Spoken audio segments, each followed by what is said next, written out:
Reserving the right to object. The senator from Vermont made a couple statements, so I'd just like to repeat the words that we're in a crisis. This is an emergency. We can't turn our back on this suffering. I agree. I've agreed for months. But he also said something that was completely incorrect. You might call it a lie. He said Republicans have done nothing. That's not true. I was on daily calls during the August recess after we had attempted and were debating internally a $1 trillion package in tail end of July before the August recess. Recognizing, and I was one of the ones pointing out the fact that we'd already passed, as a good senator from Vermont said, over $3 trillion in four different COVID relief financial packages early in the pandemic. At that point in time, there was $1.2 trillion of that unspent. A big chunk of that wasn't even obligated. Today, as we stand here debating this now, we still have a little under $600 billion unspent and unobligated.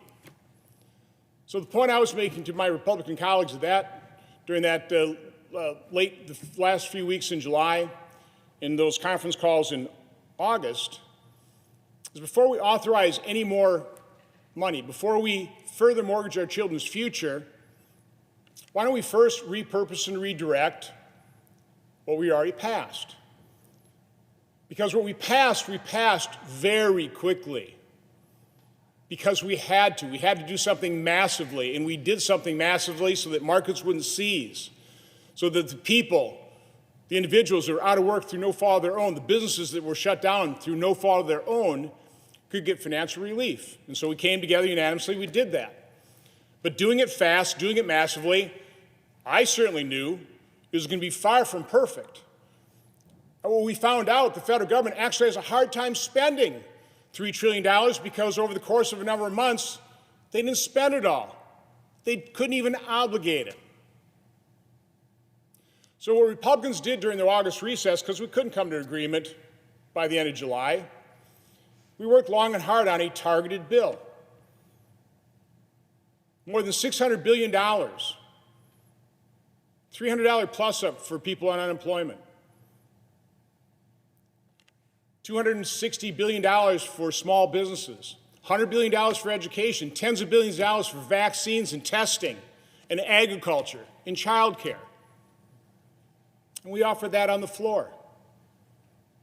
52 Republicans voted to proceed to that bill. Democrats just said no. I felt it was a crisis, an emergency, and we shouldn't have been turning our backs on these people that are suffering in September.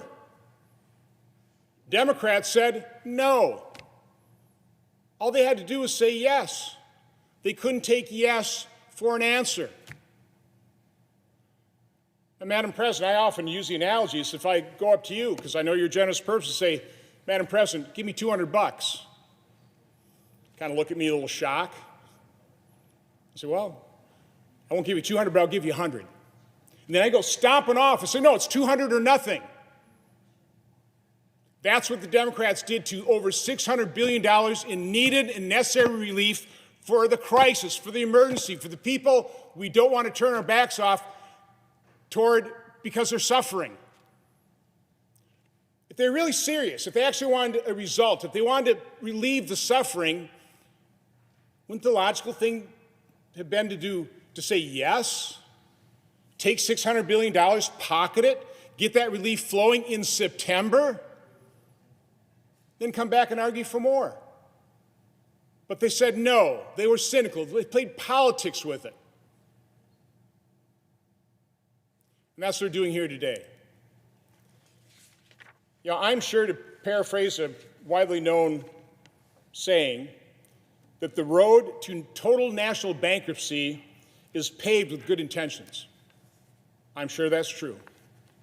I don't question the good intentions of any member of this body. We all want to provide the relief. We all want to relieve suffering. We all want to help fellow Americans that are hurting through no fault of their own. But we talk about suffering, we use words, we don't look at numbers very often. Good Senator from Vermont has spouted a few numbers. Let me quote a couple. Let me just kind of lay it out. I didn't have enough time to do a chart, so I'll try and go through this slowly, but I think it's important to put this all in perspective. Prior to the COVID recession, we had the record number of Americans employed at the end of December of 2019. Just under 159 million Americans were employed. By April, 2 months into the pandemic, 3 months into the pandemic, employment had dropped to 133 million. That's a loss of over 25 million jobs. 25 million, which is why we acted in a bipartisan fashion to provide relief for those people, 25 million who lost their jobs. Now, the good news, it's hard to keep the American economy down when you don't overtax, when you don't overregulate. So in November, the latest figures we have, there are now 150, just shy of 150 million Americans employed again. Now, I realize some are underemployed, but still, you have 150 million Americans employed, down to about 9 million jobs from that record high when unemployment was only 3.5%. We had a record economy because we stopped overregulating and we had a competitive tax system. Now unemployment rate is 6.7%. In the CARES Act, which I supported because I want to help people, part of that was the economic impact payments, basically what the senator from Vermont is proposing here in this bill he wants to pass by unanimous consent. It spent $274 billion. It was paid to just under 166 Americans for an average check of about $1,673 per person. If you break that down into households, because according to the Federal Reserve Bank in New York, the average check per household is $2,400. That's 115 million households that got a check. 115 million. Now remember, at the low point, 25 million Americans had lost their job. We sent checks to 115 million households. 4.5 times the number of people that lost their jobs. My problem with the CARES Act, with the first four packages, is it was a shotgun approach. We just spent money. We just opened up the spigot and we just sent it all over the place. We didn't have time to target it to those that really needed it. As a result, and we're seeing today, businesses that needed it, business owners, small business owners, have been wiped out of their life savings. They didn't get relief. It wasn't well designed. It wasn't well targeted. And we probably spent hundreds of billions of dollars and sent it to people that didn't need it. Madam President, we're $27.4 trillion in debt today. That's 128% of the size of last year's economy. If this bipartisan deal goes through, about $1 trillion, we'll be in $28.4 trillion in debt, 132% of GDP. I remember the good old days when I first got here. I ran because we were mortgaging our kids' future. We were a little over $14 trillion in debt, and our economy is over $15 trillion. We were under 100% debt to GDP ratio. What the senator from Vermont is proposing is basically duplicating, without any reforms that I know of, those economic impact payments from the CARES Act, another $275 billion for a total of $550 billion, $500 billion, sent out again to 115 million households, when right now we've this is tragedy, every job loss is a tragedy, but we have 9 million jobs less than we had when we had a record level of employment before the recession. 9 million jobs lost, 115 million households. That's 12.6 times the number of jobs that have been lost. I think the question needs to be, if we're going to do this again, is there any sense, any information in terms of how the $275 billion is spent? Well, we have an answer from the Federal Reserve Bank of New York. They do a monthly internet-based survey called the Survey of Consumer Expectations. They did two special surveys, one in June, one in August. The June survey took a look at how those households spent their $2,400 checks. Here's the results. 18% of those checks were spent on essential consumption, essential. 8% was on non-essential, the fun stuff, I guess. 3% donations. Americans are still generous. For a total of 29% spent on consumption. The marginal propensity to consume was 29%. The remainder, 71%, half of it was put to savings, spent on increasing savings. The other half was paying off debt. They also studied how the unemployment plus-up was spent. Pretty similar results. 24% of those dollars went for essential consumer goods. 4% non-essential, 1% donations, for, again, a total of 29% was consumed. 71% was either saved or used debt reduction. They did another special survey in August, asking those same 1,300 households that they survey, how would you spend a $1,500 check? Not $2,400, $1,500. The response was 14% would be spent on essential items, 7% on non-essential, 3% on donations. For only 24% of a new check would actually be spent on consumption. 76% would either be saved or pay off debt. That's not very good economic stimulus. And again, the numbers are, without any reforms, without trying to target the dollars to people who really need it. I would want to do that. I would like to work with anybody to try and get that relief flowing as quickly as possible to the individuals that need it. And I'm sure the need is still great. It's greater than 9 million. I understand that. But let's look at some figures. I do want to point out a past stimulus in terms of its effectiveness. In 2009, we had the Great Recession. Let me quote some employment figures from that. In January 2008, we had 146 million Americans employed. Remember, right, today we have 149 million. Our record was 159 million, but 146 before the Great Recession.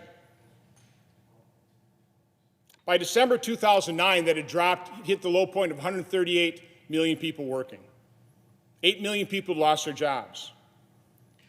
In January 2009, President Obama was inaugurated, had total control of government, a filibuster-proof Senate, control of the House. He could pass anything he wanted, and they did. They passed the $787 billion American Recovery and Reinvestment Act of 2009. They did that in February 2009. At that point, there were 141.6 million Americans working. 141.6 million Americans, and the unemployment rate was 8.3%. Again, throughout 2009, that stimulus didn't work too good because employment fell to 138 million Americans. It took 3 years till January 2012, because of overregulation and overtaxation, to return to February 2009 levels of 141.6 million Americans working. 3 years. That's what we call a slow, non-existent recovery. Oh, a quick aside. Sen Sanders the senator from Vermont is talking about we need the $600 plus-up for the unemployed because of the suffering. President Obama, with Speaker Pelosi and Majority Leader Reid with filibuster-proof Senate, they provided a $25 per week plus-up to state unemployment when they had total control. Now they're demanding $600. I know that's not part of what the senator from Vermont is asking for in terms of a unanimous consent request. I thought it's just somewhat noteworthy. So again, Madam President, I'm not heartless. I want to help people. I voted to help people. I voted for the $2.2 trillion CARES Act, but I also am concerned about our children's future and the fact that we are mortgaging it. We do not have an unlimited checking account. We have to be concerned about these things. So my complaint about the Senator from Vermont's bill, and quite honestly, the bipartisan effort, we have $600 billion unspent, unobligated. Let's work long and hard. Let's look at economic data. Let's target it properly. Let's not just shotgun it out to the economy again, wasting tens, if not hundreds of billions of dollars. Let's focus on that. Let's pretend it's like real money, like it's our money, and spend it well.